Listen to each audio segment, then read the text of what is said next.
Danny Martinez pushed his cleaning cart down the long corridor of Kepler-7 research station, humming quietly to himself. The night shift was always peaceful. Most of the alien scientists had gone to their quarters hours ago, leaving the massive station quiet except for the soft hum of life support systems and the occasional beep from a computer terminal. His stomach growled loudly. Danny checked his watch and sighed. It was already past midnight, and he had skipped dinner to finish cleaning the biology labs early. The cafeteria was closed now, and his small break room only had a broken microwave and some very old coffee. But Danny had heard rumors. According to Pete, the day shift janitor, there was a legendary vending machine somewhere in the research wings. Pete said it had everything, from Earth snacks to exotic alien foods. He said it was in one of the restricted sections, installed years ago for scientists who worked through the night. Danny had never been to the restricted wings. His supervisor, Mr. Chen, had been very clear about that.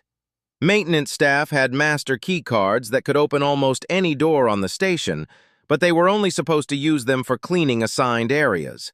The restricted research wings were off-limits unless specifically requested. His stomach growled again, louder this time. Danny looked around the empty hallway. Nobody was here. Nobody would know. He would just find the vending machine, grab a sandwich, and come right back. 10 minutes, maybe 15. What could go wrong? He steered his cart toward the east wing, where the restricted sections began. The lighting changed as he moved deeper into the station. The bright, clean hallways of the public areas gave way to dimmer corridors with fewer windows. Signs on the walls displayed warnings in multiple languages and alien scripts. The first door had a red light above it and a security panel. Danny hesitated, then swiped his keycard. The light turned green and the door slid open with a soft hiss. He left his cart outside and stepped through. The corridor beyond was different from anything he had seen before. The walls were lined with strange equipment. Holographic displays floated in the air, showing star maps and mathematical equations he could not understand. Through windows on either side, he could see laboratories filled with mysterious devices. Danny walked slowly, reading the labels on the doors.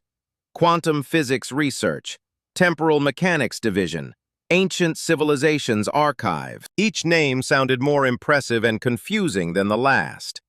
He passed a lab where something glowed bright purple inside a containment field. In another, mechanical arms moved carefully over what looked like fragments of an ancient alien spacecraft. Danny had worked at Kepler-7 for 3 months, but he had never imagined the station held such incredible things. After several minutes of walking, he saw it. At the end of a long corridor, past a section labeled Temporal Archives Wing, there was a door with a small lit window. Through the window, Danny could see what looked like a break room, and there, against the far wall, was the most beautiful sight he had ever seen, a vending machine, its display glowing softly in the dim light. Danny grinned and walked faster. He passed through the doorway into the Temporal Archives Wing. This section was darker than the others, lit only by emergency floor lights and the soft glow from various pieces of equipment. The air felt different here, thicker somehow, and there was a faint humming sound that seemed to come from everywhere at once. He could see the break room clearly now, just 50 feet away, but between him and his goal were rows of pedestals, each holding strange, crystalline objects. Some were clear, others glowed in different colors: blue, green, amber, deep red. Holographic labels floated above each one, displaying text in languages Danny did not recognize. Danny moved carefully between the pedestals, trying not to touch anything. His mother had always told him to be careful in museums, and this felt like the most important museum in the galaxy. He was halfway to the break room when his foot caught on something. He looked down and saw a thick power cable running across the floor between 2 pedestals. In the dim light, it had been almost invisible. Danny stumbled forward, arms windmilling as he tried to catch his balance. His hands shot out and grabbed the nearest pedestal for support. For a moment he thought he had saved himself. Then he felt the pedestal tipping under his weight. Everything seemed to happen in slow motion. The pedestal tilted. The crystal on top, a beautiful glowing blue sphere about the size of a basketball, slid toward the edge. Danny lunged to catch it, but his fingers closed on empty air. The crystal fell, tumbling through space, its blue light pulsing brighter and brighter. It hit the floor with a sound like breaking glass, but also like thunder, but also like music. The sound was wrong in a way Danny could not explain. The crystal shattered into thousands of pieces, and each piece seemed to scream silently as it scattered across the floor. For 3 seconds, nothing happened. Danny stood frozen, staring at the glittering fragments at his feet. Then the alarms began. Loud, wailing sirens filled the air. Red lights flashed from every wall. The holographic displays throughout the wing flickered and turned angry crimson. Danny heard shouting in the distance and the sound of many feet running toward him.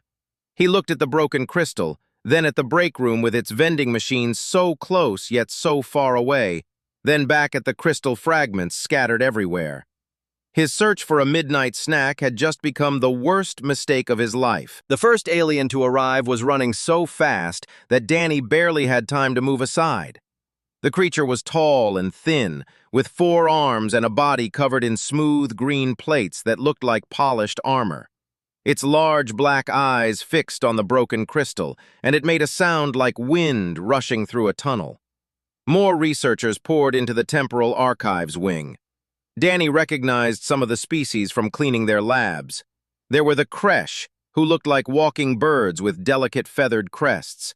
Several morphin scientists, short and round with too many fingers on each hand. A pair of Yalton engineers, their blue skin glowing faintly in the red emergency lights. But most of the researchers were ones Danny had never seen before. They were insect-like, standing upright on 2 legs with 4 arms extending from their thin bodies. Their heads were triangular, with large compound eyes that shimmered in rainbow colors. They moved with quick, precise gestures, and when they spoke to each other, their voices clicked and buzzed in patterns that sounded almost like music. One of these insect-like aliens stepped forward from the crowd. It was slightly larger than the others, with silver bands around its arms that seemed to indicate rank or importance. When it spoke, a translation device on its chest converted the clicking sounds into words Danny could understand. "What has happened here?" The alien's voice through the translator was calm, but carried an undertone of deep concern. "Who are you, and why are you in this restricted area?" Danny found his voice, though it came out as barely a whisper. "I am so sorry, I did not mean to. I was just looking for the break room, and I tripped on a cable, and I grabbed the pedestal, and the crystal fell, and I tried to catch it, but I could not, and now it is broken, and I am so sorry." The alien stepped closer, its compound eyes examining Danny carefully. "I am Dr. Kilvin, chief researcher of the Varan Temporal Archives Project. You are human, yes? A maintenance worker?" "Yes, sir. Yes, doctor. My name is Danny Martinez. I clean the laboratories. I have a master key card for maintenance, but I know I should not have been here. I was just hungry and looking for a vending machine, and I thought I could just quickly find it, and I never meant to touch anything." Dr. Kilvin looked down at the shattered crystal fragments. The other Viren researchers had formed a circle around the debris, some of them making soft, clicking sounds that the translator did not convert to words. They sounded sad, Danny thought, or maybe scared. "Do you know what you have destroyed?" Dr. Kilvin asked quietly. Danny shook his head, afraid to speak. Dr. Kilvin gestured with one of its 4 arms toward a holographic display that still flickered on the wall. Images appeared, showing a beautiful planet with purple oceans and golden continents. Cities rose from the landscapes, delicate and complex, like coral reefs made of crystal and light. This was Viren Prime, our home world. 300 years ago, our sun died unexpectedly. A quantum fluctuation, the scientists said. Something that should have been impossible but happened anyway. Our people had only days to evacuate. Of the 8 billion Varan who lived on our world, only 3 million escaped. The images changed, showing ships fleeing a dying star. Danny watched in horror as the beautiful planet was consumed by waves of radiation and fire. "We saved what we could," Dr. Kilvin continued. "Art, literature, scientific knowledge. But we could not save our memories. The individual experiences of billions of lives lost forever. Or so we thought." The holographic display showed the blue crystal, whole and perfect, floating in space. 50 years after the disaster, our scientists discovered something remarkable. The quantum fluctuations that killed our sun had also created these crystals in the debris field. And somehow, impossibly, these crystals contained memories. Not recordings, but actual quantum impressions of consciousness.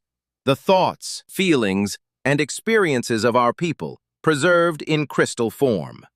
Dr. Kilvin pointed at the fragments on the floor. This was the primary archive, the largest and most complete crystal ever found. It contained 3 centuries' worth of memories from over 2 million individuals. We have spent the last 100 years carefully decoding it. The process is incredibly slow. It takes our best technology nearly a month to extract and translate just 1 day of memories from a single person. Danny felt sick to his stomach. "How much have you decoded so far?"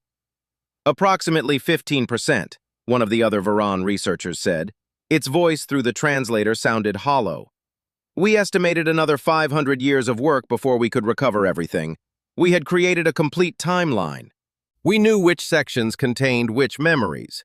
We had procedures, protocols, safeguards." Dr. Kilvin leaned down and picked up one of the larger fragments. It no longer glowed blue. It looked dead, just ordinary broken crystal. "When you dropped the archive, you disrupted the quantum matrix. The memories are not simply stored like data on a computer. They exist in a delicate balance of quantum states. Breaking the physical structure breaks those states." Alarms were still blaring. Danny could hear security officers talking in the hallway outside, probably trying to figure out what had happened. His mind raced, thinking about his job, his future, maybe even criminal charges for destroying something so valuable. But mostly he thought about the Varan people. 2 million individuals whose entire lives had been preserved in that crystal. Their joys and sorrows, their loves and losses, their ordinary days and extraordinary moments. All gone because he had wanted a sandwich. "Can it be fixed?" Danny asked, already knowing the answer but needing to hear it anyway. Dr. Kilvin set the fragment back down gently among the others. "We do not know. This has never happened before. We will gather what we can and take it to our laboratory. Perhaps some fragments still hold intact quantum states. Perhaps we can recover something. But the archive as it was, the complete collection of memories, the careful organization we had created over a century of work." The alien's head lowered slightly. "That is gone." 2 security officers entered the wing, both human. They looked at Danny, then at the broken crystal, then at the crowd of devastated alien researchers. "Danny Martinez?" one of them asked. "Yes." "You need to come with us." Danny sat in the security office, staring at his hands. They had taken his key card and his station identification badge.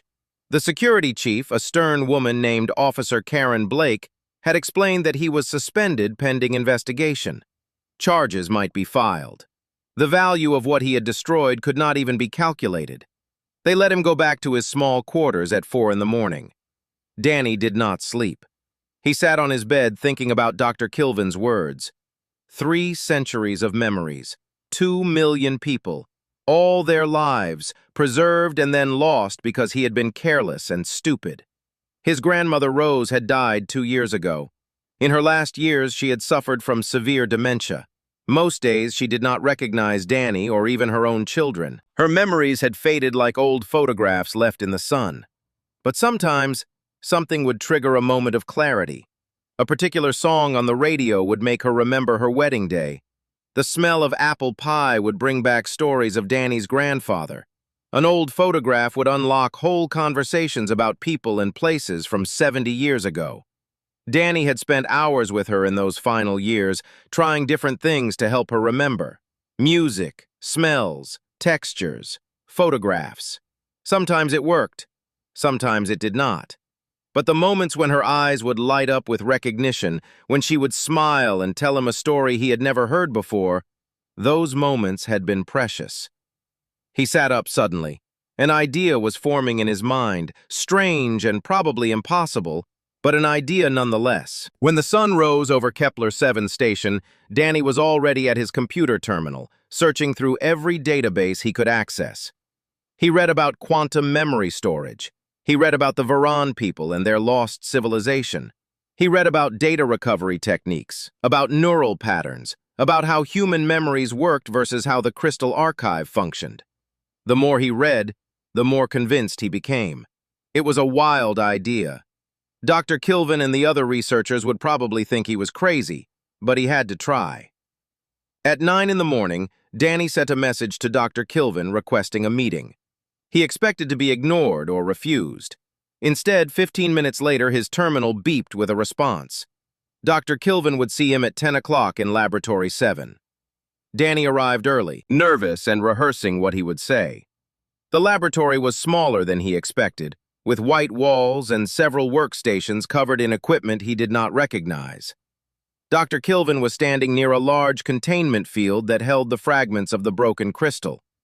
The pieces floated in midair, rotating slowly, still dark and lifeless. "Mr. Martinez," Dr. Kilvin said. The translator made its voice sound tired. "I admit I was surprised to receive your message. Most humans in your position would be consulting with lawyers or preparing to leave the station." "I cannot fix what I broke," Danny said quickly, "and I know I should probably do exactly what you just said. But I have an idea. It might not work. It is probably stupid. But I spent all night thinking about it, and I believe it might be possible to recover at least some of the memories." Dr. Kilvin's compound eyes seemed to study him more carefully. "Our best quantum physicists have already examined the fragments. The quantum states have collapsed. The data structure is destroyed. What could you possibly suggest that they have not already considered?" Danny took a deep breath. "You are treating the memories like they are stored data, like files on a computer that got corrupted when the hard drive broke. But memories are not really like that, are they? Not even quantum memories." "Explain." "My grandmother had dementia," Danny said. "Near the end, she could not remember anything. The doctor said the neural pathways in her brain were damaged, that the memories were lost. But they were not really lost. They were just disconnected. And sometimes, with the right trigger, we could access them again." Dr. Kilvin was silent, waiting. "The crystal stored quantum impressions of consciousness, right? Not just data, but actual experiences. Thoughts and feelings and sensory information all connected together. When the crystal broke, you lost the structure, the organization. But what if the quantum particles themselves still have echoes? What if the information is still there, just scattered and disconnected?" "Even if that were true," Dr. Kilvin said slowly, "we would have no way to access it. The quantum states are random now. There is no pattern, no organization." "That is where my idea comes in," Danny said. "In human neuroscience, when we try to recover damaged memories, we use something called sensory stimulation therapy. We expose the patient to sounds, smells, images, anything that might trigger the neural pathways to reconnect. What if we could do something similar with the quantum particles?" Dr. Kilvin tilted its head in what might have been curiosity. "You are suggesting we stimulate quantum particles the way you would stimulate neurons in a human brain?" "Sort of. I know it sounds crazy, but I spent all night reading about how your people encoded the memories into the crystals in the first place. You used harmonic resonance patterns, right? Specific frequencies that matched the quantum signatures of different types of memories. What if we could use those same frequencies to stimulate the fragments? Not to read them directly, but to encourage the quantum particles to resonate with each other, to find their natural connections again." Dr. Kilvin walked to one of the workstations and pulled up a holographic display. Mathematical equations filled the air, changing and flowing too fast for Danny to follow. The alien researcher manipulated them with quick gestures, adding new variables, testing different scenarios.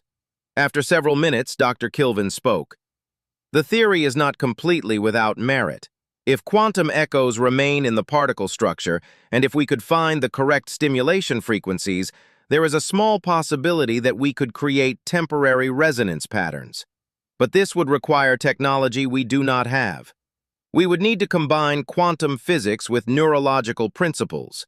We would need someone who understands both fields. "I know someone," Danny said. "Dr. Lisa Grant. She works in the medical wing. She specializes in neural recovery and memory therapy. I cleaned her laboratory last month and we talked about her research. She was working on something similar, trying to help patients recover from brain injuries using quantum scanning technology."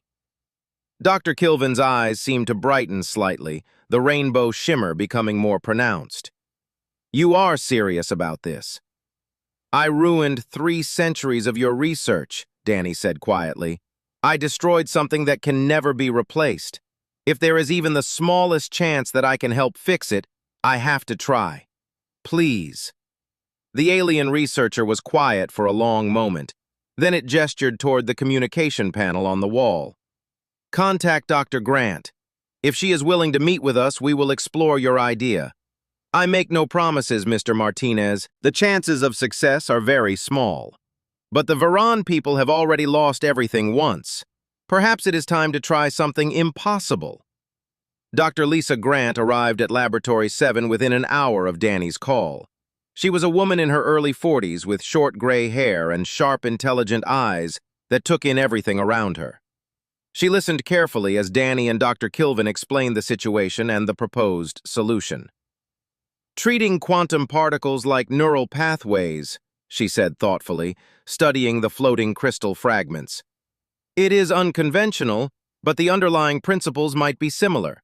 Both systems store information through connection patterns rather than simple binary data. The question is whether we can create the right conditions for those connections to reform." Dr. Kilvin brought up more holographic displays showing the original structure of the crystal archive. Before it shattered, the quantum matrix was organized in layers. Memory impressions from similar time periods naturally clustered together. Different types of experiences created different resonance frequencies. Joy and sorrow, for example, existed at opposite ends of the quantum spectrum. Dr. Grant moved closer to the display, her fingers tracing patterns in the air. "In human memory recovery, we found that emotional memories are often the strongest and most resilient. They create deeper neural pathways. If the same is true for quantum impressions, we should focus our initial stimulation on those frequencies first." "How would we even begin?" Danny asked. "I mean, I had the idea, but I do not actually know how to make it work." Dr. Grant smiled at him. "That is why research is a team effort, Danny. You provided the creative solution. Now we provide the technical expertise to test it." She turned to Dr. Kilvin. "We will need to build a completely new type of scanner, something that can emit precise quantum frequencies while simultaneously monitoring particle responses. Do you have access to a harmonic resonance generator?" "Yes," Dr. Kilvin said. "We use them in the normal decoding process, but they are calibrated for reading organized quantum states, not stimulating random particles." "Then we recalibrate them," Dr. Grant said simply, "and we add neurological monitoring equipment. If we treat this like a brain injury patient, we need to watch for signs of response, even tiny ones. Any resonance, any pattern formation, anything that suggests the particles are trying to reconnect." The next 3 weeks were the hardest work Danny had ever done. He had thought cleaning laboratories was exhausting, but that was nothing compared to research. He spent 12 to 14 hours a day in Laboratory 7, learning quantum physics and neuroscience at the same time. Dr. Grant was patient, explaining concepts in simple terms and showing him how the equipment worked. Dr. Kilvin was more demanding, insisting that Danny understand not just how to operate the machines, but why they worked the way they did. Other Varan researchers joined the project. Some were skeptical, believing the effort was pointless. Others were desperately hopeful, willing to try anything that might recover even fragments of their lost heritage. Danny learned their names, learned to recognize the subtle differences in their clicking speech patterns, learned which researchers preferred tea and which preferred the bitter Veron drink that smelled like burnt coffee. The laboratory filled with new equipment. Dr. Grant brought in neural scanners from the medical wing. Dr. Kilvin requisitioned 3 harmonic resonance generators and modified them heavily, adding new components that combined quantum physics with neurological principles. Danny helped assemble it all, his maintenance skills proving useful as they built custom housing and connected delicate wiring. Finally, the system was ready. Danny stood at the control panel, his hands shaking slightly. Dr. Grant stood beside him, monitoring the neural response scanners. Dr. Kilvin and 5 other Veron researchers watched from behind a protective barrier, their compound eyes fixed on the containment field where the crystal fragments floated. Begin with the lowest emotional frequency, Dr. Grant instructed. We start with contentment, peaceful memories, nothing too intense. Danny activated the resonance generator. A soft hum filled the laboratory, rising and falling in gentle waves. The neural scanners showed nothing. The crystal fragments continued to float, dark and unresponsive. Increase frequency by 0.3%, Dr. Grant said. Danny adjusted the controls. Still nothing. They tried for hours, slow-moving through the entire spectrum of emotional frequencies that Dr. Kilvin had identified. Contentment, curiosity, affection, excitement, concern. The fragments remained lifeless. Danny felt his hope beginning to fade. Perhaps we should try the stronger emotions, one of the Veron researchers suggested. Fear, anger, grief. Dr. Kilvin hesitated. Those frequencies are more volatile. If there is any response, it could be chaotic. But there has been no response at all, another researcher said. Maybe we need something more powerful to stimulate the particles. Dr. Grant looked at Danny. What do you think? You have spent time with dementia patients. What triggered the strongest memories with your grandmother? Danny thought back to those long afternoons in the nursing home. It was different each time, but the most powerful moments were usually connected to love. Seeing a picture of my grandfather, hearing their wedding song, touching her old wedding ring. Love seemed to cut through the confusion better than anything else. Love, Dr. Kilvin said thoughtfully. That would be at the highest frequency range, the most intense positive emotion. Try it, Dr. Grant said. Danny adjusted the controls, pushing the frequency higher than they had gone before. The hum of the resonance generator changed, becoming richer, almost musical. For several seconds, nothing happened. Then one of the crystal fragments began to glow.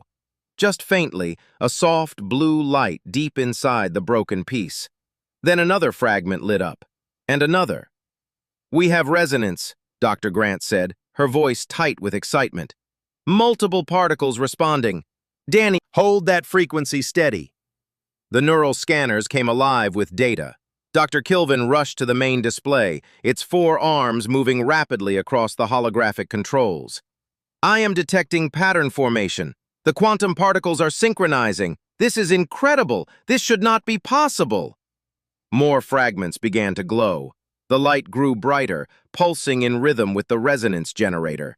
Danny watched in amazement as the pieces seemed to respond to each other, their light patterns matching and combining. I am reading memory impressions, Dr. Kilvin said, its voice shaking. Fragmentary but coherent. A Veron child learning to swim in purple oceans. An elder teaching traditional music. 2 mates watching the sunset together. The alien researcher's head bowed. These are our people. Their memories live. 6 months had passed since that first successful test in Laboratory 7. Danny stood backstage at the Galactic Scientific Conference, tugging nervously at his formal clothes. He had never owned a suit before this event. The station had provided one for him, dark blue with a small patch on the shoulder showing the Kepler 7 emblem.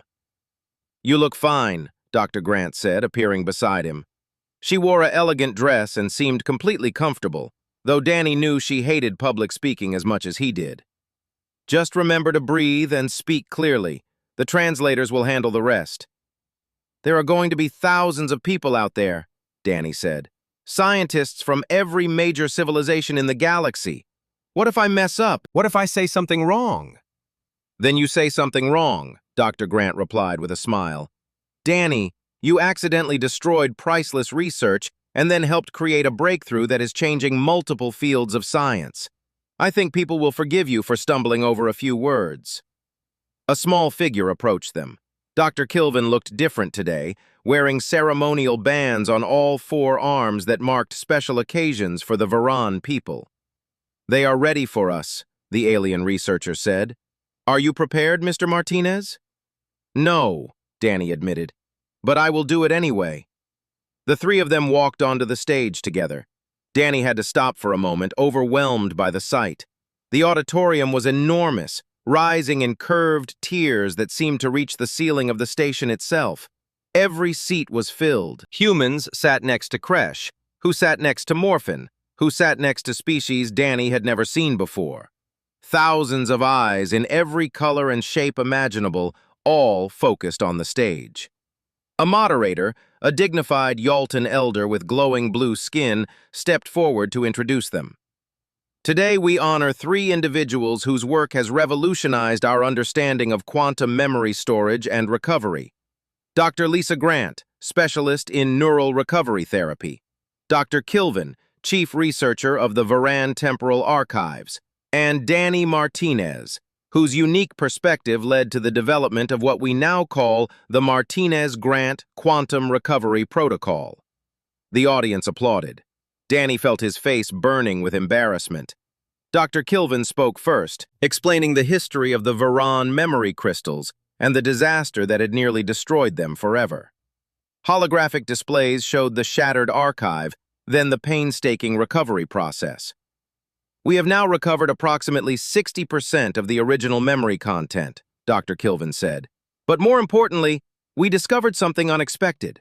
When the crystal shattered, it created new quantum connections between memory clusters that were previously separated. Memories that we believed were completely independent have revealed hidden relationships. Dr. Grant took over, explaining the technical details of how they had adapted neurological principles to quantum systems. She showed charts and data that made Danny's head spin, even though he had helped gather much of it. The key insight was recognizing that consciousness, whether biological or quantum, creates patterns based on emotional resonance rather than simple chronological order. By stimulating those resonance frequencies, we allowed the quantum particles to find their natural connections again. Then it was Danny's turn. He stepped up to the podium, his mouth dry. I am not a scientist, he began. His voice sounded too loud in his own ears. 6 months ago, I was a janitor looking for a vending machine. I made a terrible mistake that destroyed 300 years of research. I cannot take back what I did. I cannot undo the damage. He paused, gathering his thoughts. But my grandmother taught me something important. She taught me that memories are not things we store away in perfect order. They are living parts of us, connected by feelings and experiences. When I broke the Varan archive, I thought I had killed those memories forever. But Dr. Kilvin and Dr. Grant taught me that some things are more resilient than we think. Sometimes breaking something apart lets us see it in a new way. Sometimes destruction leads to discovery. The holographic display behind him changed, showing the recovered memories. Images of Varan Prime before its destruction played across the screen. Purple oceans and golden cities, families gathering for celebrations, children playing in parks that no longer existed, artists creating works that had been lost for 3 centuries. These memories belong to the Varan people, Danny continued. But the technique we developed can be applied to other fields. Other civilizations have lost data to disasters. Other researchers have seen their work corrupted or destroyed. The Martinez-Grant Protocol is not just about fixing what I broke. It is about giving people hope that even broken things can be made whole again. The applause started slowly, then grew louder. Danny stepped back from the podium, relieved it was over. After the ceremony, dozens of researchers wanted to speak with them. They asked technical questions that Dr. Grant and Dr. Kilvin answered with patience and enthusiasm. They proposed collaborations and new applications for the recovery protocol. A team from the Morphin homeworld wanted to use it to restore ancient texts damaged by a solar flare.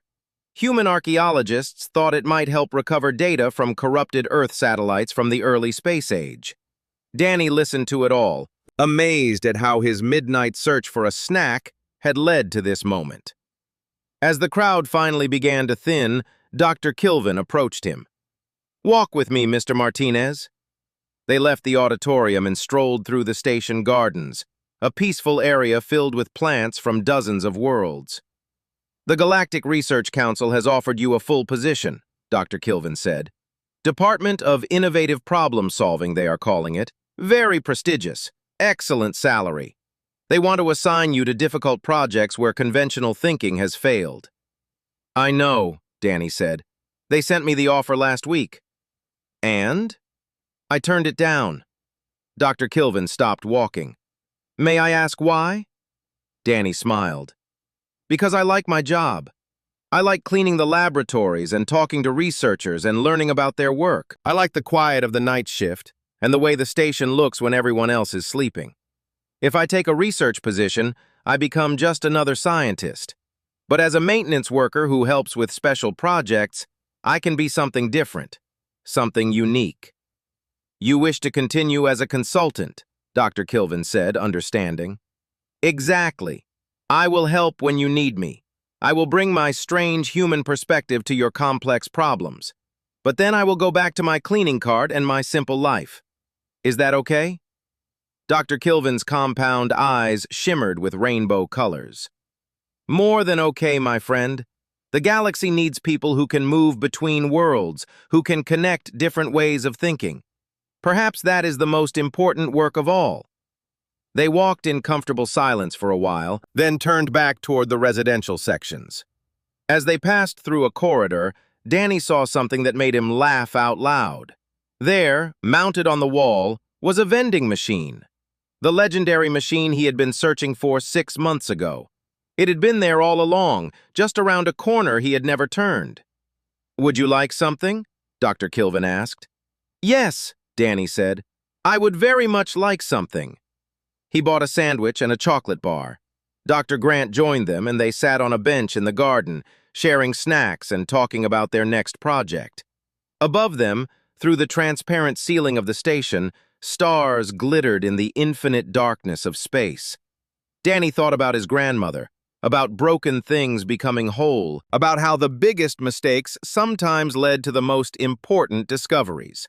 He thought about 2 million Varan people whose memories were being recovered and restored, piece by piece, fragment by fragment. He had come looking for chips and ended up helping preserve the soul of an entire civilization. Not a bad trade, he decided. Not bad at all.